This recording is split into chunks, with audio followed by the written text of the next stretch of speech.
하나님의 말씀을 읽는 것만으로도 어렵고 은혜가 됩니다. 오늘 하나님의 말씀 살피겠는데요. 오늘 말씀의 제목은 처음보다 중요한 것은 나중입니다. 이 시간 처음보다 중요한 것은 나중입니다 라는 제목으로 하나님의 말씀 전하겠습니다. 우리는 대체로 사람을 볼 때 첫 인상을 봅니다. 그래서 우리는 첫 인상을 중요시합니다. 하지만 얼마 안 돼요. 그 첫 인상보다 중요한 것은 그 사람이 걸어온 길이라는 사실을 깨닫게 됩니다. 여기서 그 사람이 걸어온 길이라는 뜻은 그 사람의 역사로 이해해도 무방합니다. 물론 그 사람이 걸어온 길에는 그 사람까지 이어져 온 족보도 포함됩니다. BC 586년경 고대 근동의 패권을 장악한 바벨론 제국은 유대의 수도 예루살렘 성전을 완전히 무너뜨렸습니다. 그리고 바벨론 제국은 유대인들이 제국 바벨론에 대하여 반란을 꿈도 꾸지 못하도록 성전을 파괴함은 물론이요, 성전 안에 남아있는 얼마 안 되는 사람들까지 완벽하게 흩어버렸습니다. 이로써 예루살렘은 황량한 벌판이 되었습니다.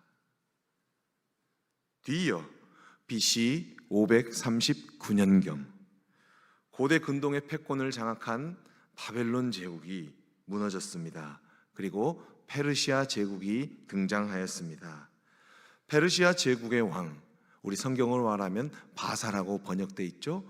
페르시아 제국의 왕 고레스는 칙령을 발표하여 바벨론에 의해서 흩어진 유대인들이 자신들의 고향인 예루살렘으로 돌아갈 수 있도록 허락해 주었습니다. 이때 흩어진 유대인 중에는 차라리 제국 곳곳에 흩어져 있거나 제국의 심장에서 하나님의 역사를 기대하며 사는 사람들도 있었고요, 어떻게든지 다시 하나님의 영광이 가득했던 예루살렘으로 돌아가고자 하는 유대인들이 있었습니다. 이러한 역사적 배경 하에 포로 생활을 마치고 다시 예루살렘으로 돌아온 유대인들이 다시 예루살렘으로 돌아와 보니까 이 여러 가지 큰 과제들에 직면하게 되었습니다. 돌아온 유대인들에게 있어서 가장 큰 과제는 그들에게 이제 다윗과 같은 왕이 없으며 이제 그들에게 다윗과 같은 왕에 대한 희망이 사라졌다는 것입니다. 또한 이스라엘 백성들을 세우셨고 보호하셨던 여호와 하나님, 바로 이 여호와 하나님께서 거하셨던 예루살렘 성전이 회파된 채로 남아 있었다는 것입니다. 그러자 돌아온 유대인들은 성전 안에서 하나님의 영광이 가득 찬 제사는 차치하고 형식적 제사마저 떠올릴 엄두가 나지 않았습니다. 성전 안에서 예배를 인도해야 할 레위 지파 사람들도 잘 구별되지 않았습니다. 최악의 상황은 BC 723년부터 22년경 아수르에 의해서 멸망한 북이스라엘 백성들과의 관계도 문제였습니다. 북이스라엘은 종교적이고 정치적인 문제로 200년 이상 남유다의 유대인들과 대립각을 이어왔을 뿐만 아니라 이 북이스라엘은 종교적인 문제로, 정치적인 문제로 유대인들과 대립각을 이어왔을 뿐만 아니라 그들은 이제 여러 민족들과 혼합되었기 때문에 이제 돌아온 유대인들은 사마리아를 중심으로 한 여러 북이스라엘 사람들과는 종교적으로, 정치적으로 하나가 되기 어려웠다는 점입니다. 과거 이스라엘을 이루었던 12지파는 그냥 아름다운 추억이 되었다는 것입니다.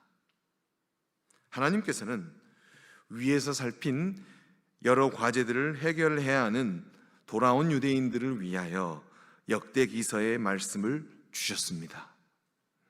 오늘 본문 말씀을 포함하는 역대상의 말씀은 크게 두 부분으로 나누어 살필 수 있겠습니다. 첫 번째 부분은 아담으로부터 출발해서 이스라엘 포로 귀한 자들의 족보가 기록되어 있는 역대상 1장부터 9장까지의 내용이고요. 두 번째 부분은 다윗의 통치가 기록되어 있는 역대상 10장부터 29장까지의 내용입니다.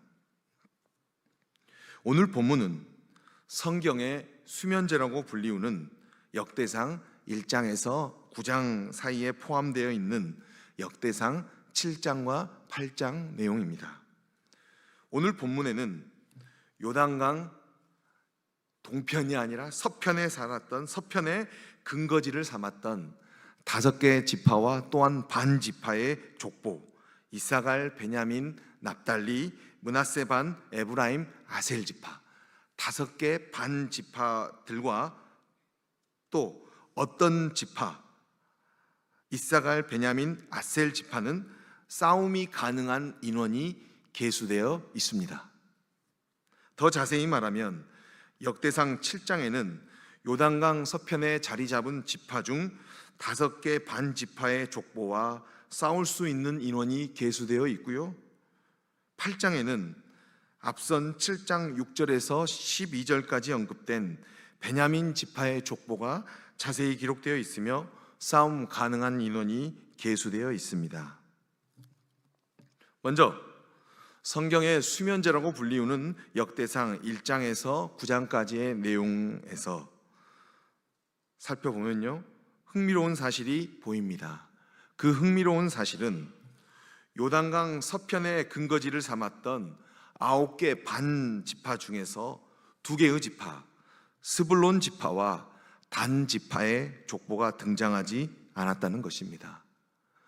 요단 동편의 2개 반 지파, 요단 서편의 9개 반 지파가 12지파가 나와야 되는데 역대상 1장에서 9장 사이를 살펴보면 요단 서편에 자리 잡았던 2개의 지파, 스불론 지파와 단 지파의 족보가 등장하지 않았다는 점입니다. 이 2개의 지파는 역대상의 족보에 끼지 못했습니다. 이것은 불명예입니다. 이 2개의 지파가 기록되지 않았다는 것은 분명한 사실이고요. 그 이유는 모르겠지만 분명한 사실은 이 2 지파는 불명예를 얻은 것입니다. 족보에 기록되지 못한 불명예를 얻은 것입니다. 오늘 본문 역대상 7장과 8장에서 주목할 만한 사실은 7장에서 소개되었던 6구절로 소개되었던 베냐민 지파가 8장에서 다시 한번 자세히 소개됩니다. 8장에서 소개되는 베냐민 지파는 사사시대에 베냐민 지파의 불량배들로 인해서 완전히 멸문지화를 당할 뻔한 역사가 있었습니다. 베냐민 지파의 남자들이 다른 11지파가 연합해서 공격함으로 남자들이 거의 남지 않고 싸그리 전멸한 사건을 우리가 기억해야 할 것입니다.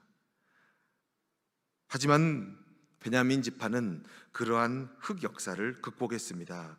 그리고 이 지파는 이스라엘의 초대왕 사울을 배출한 지파로 소개됩니다. 혹시 우리는 사무엘서와 열왕기서를 더 많이 읽었기 때문에 사울왕의 질투, 사울왕의 귀신 들림, 그리고 그의 처참한 죽음을 생각할 수 있을 것입니다. 그래서 사울을 폄훼할 것입니다. 그것은 자연스럽고 당연한 일입니다.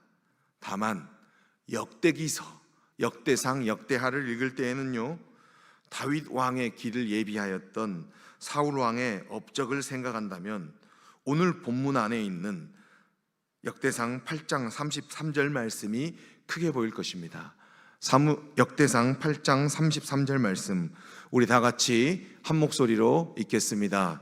넬은 기스를 낳고 기스는 사울을 낳고 사울은 요나단과 말기수아와 아비나답과 에스바를 낳았으며. 아멘. 다시 본문으로 돌아오겠습니다. 우리가 알다시피 사사시대에 완전히 사라질 뻔했던 지파가 이스라엘의 초대 왕 사울을 배출했습니다. 베냐민 지파의 족보는 여기서 그치지 않습니다. 신약 시대에 이르러서는 예수님 다음으로 중요한 사도 바울이 자신이 베냐민 지파가 아니었다고 말하지 않았습니까? 빌립보서 3장 5절 말씀 우리 한 목소리로 읽겠습니다. 나는 8일 만에 할례를 받고 이스라엘 족속이요 베냐민 지파요 히브리인 중에 히브리인이요 율법으로는 바리새인이요 이스라엘 족속이요 베냐민 지파요 라고 사도 바울이 자신을 자랑스럽게 말하고 있습니다. 말씀 정리하겠습니다.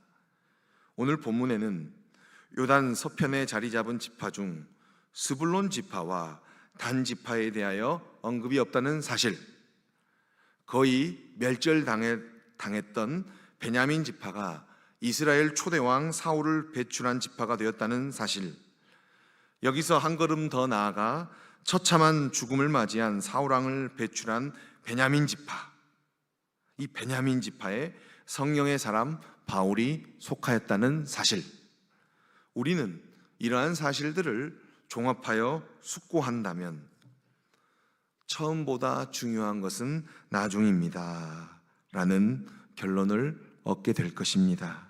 그래서 하나님의 지혜가 충만했던 솔로몬은 다음 말씀 전도서 7장 8절 말씀을 남길 수 있었습니다.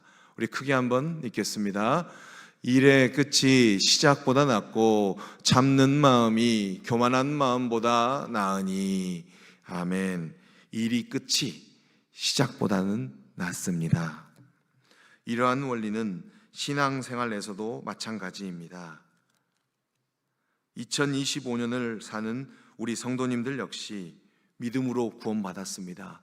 믿음으로 구원받았기 때문에 우리의 영원한 생활, 하나님 나라 백성으로의 생활은 시작되었습니다. 하지만 그 사실 안에만 갇혀있지 말고 우리에게 심판이 있음을 인정하며 한 걸음이라도 더 나아가야 합니다. 우리의 일을 마치고 우리를 부르실 때 우리는 전적 감사함으로 하나님 앞에 나아가야 합니다. 결혼 생활도 마찬가지입니다. 시작은 초라해도 좋습니다. 끝이 좋아야 합니다. 인간관계도 마찬가지입니다. 공부도 마찬가지입니다. 우리의 삶의 모든 관계에 있어서 시작보다 끝이 중요합니다. 처음보다 중요한 것은 나중입니다. 이 시간 처음보다 중요한 것은 나중입니다 라는 말씀을 삶의 모든 부분에 적용하여 하나님을 기쁘시게 할 뿐 아니라 주위의 모든 사람들에게 신뢰를 주는 성도님들 되시기를 주 예수 그리스도의 이름으로 축원합니다.